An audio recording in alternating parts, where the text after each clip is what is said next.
చంద్రబాబు నాయుడు గారి కూటమి ప్రభుత్వం అధికారంలోకి వచ్చినటువంటి ఈ 2 సంవత్సరాలలో తిరుమలలో అనేక అపచారాలు, రోజు రోజుకి తిరుమలలో ఏదైతే విగ్రహాలని చోరీ చేయటం కావచ్చు, లేదంటే గోవిందరాజస్వామి టెంపుల్ మీదకి వెళ్ళి కలసం పీకేయటం కావచ్చు, మొన్నటికి మొన్న ఏదైతే హనుమాన్ విగ్రహాన్ని తెలుగుదేశం పార్టీ కార్యకర్త ఎత్తికెళ్ళినటువంటి పరిస్థితి, ఐటీడీపీకి సంబంధించినటువంటి భీమిలి నియోజకవర్గ కార్యదర్శిగా ఉన్నటువంటి జశ్వంత్ అనేటటువంటి వ్యక్తి చోరీ చేసినటువంటి సంఘటన ఎంత దారుణో చూడండి. దానికి సంబంధించినటువంటి వార్త కనీసం తెలుగుదేశం పార్టీ వాళ్ళు అనే వార్త ఎక్కడా రాయాలి 2 పత్రికలు రాయకుండా ఏం రాశారో హెడ్డింగ్, దైవానుగ్రహం కోసమే ఏదైతే హనుమాన్ విగ్రహం చోరీ అంట, ఇది దేవుడు అనుగ్రహం కోసం అంట విగ్రహం చోరీ చేశాడంట. భీమునిపట్నం విశాఖపట్నం జిల్లా భీమునిపట్నం మండలం టీ నగరపాలానికి చెందినటువంటి పొట్నూరి జశ్వంత్ కుమార్ 28 సంవత్సరాలు, ఇంజనీరింగ్ చదివి కొన్నాళ్ళు బెంగళూరులో సాఫ్ట్వేర్ కంపెనీలో పనిచేశాడు. ఈ నెల 5న మిత్రులతో కలిసి తిరుమలకు వచ్చినప్పుడు నడకదారిలో ఈ చిన్న ఆంజనేయ స్వామి విగ్రహం జశ్వంత్ దృష్టిలో పడింది. ఆ విగ్రహం చిన్నదిగా బాగుండటంతో దాన్ని తీసుకెళ్లి ఇంట్లో పూజ చేసుకోవాలని భావించాడంట.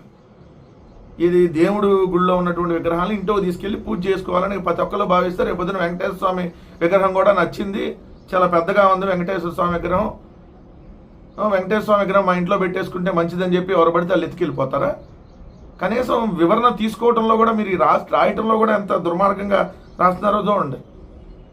ఇతను తెలుగుదేశం పార్టీ అయితే ఎక్కడ వార్త రాయాల మీకు చూస్తే మిగిలిన పత్రికల్లో కానీ సోషల్ మీడియాలో కానీ హనుమాన్ విగ్రహాన్ని జశ్వంత్ చోరీ చేస్తుండగా సీసీ కెమెరా నమోదైన దృశ్యాలను photo, Bheemili TDP MLA Ganta Srinivasarao, deputy speaker రఘురామకృష్ణరావుతో జశ్వంత్, ఎమ్మెల్యే గంటా శ్రీనివాసరావు కుమారుడు రవితేజతో అధికారిక కార్యక్రమంలో జశ్వంత్, ఐటీడీపీ భీమిలి నియోజకవర్గ సెక్రటరీగా ఉన్నటువంటి జశ్వంత్ ఫ్లెక్స్లో వేసినటువంటి ఫోటో.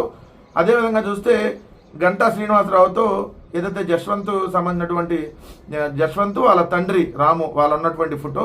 ఇతను భీమిలి నియోజకవర్గానికి సంబంధించినటువంటి ఐటీడీపీ కార్యదర్శిగా ఉన్నాడు. సో గొప్ప గొప్ప కట్టుబాట్లు, గొప్ప గొప్పలకు పదవులు ఇస్తారు. సో డైరెక్ట్గా నిత్య పూజలు అనుకుంటున్న ఆంజనేయ స్వామి విగ్రహాన్ని తీసుకెళ్ళి వెళ్ళిపోయారు. ఇంకా తిరుమలలో ఇంకా భద్రత ఎక్కడుందో మీరు చెప్పండి.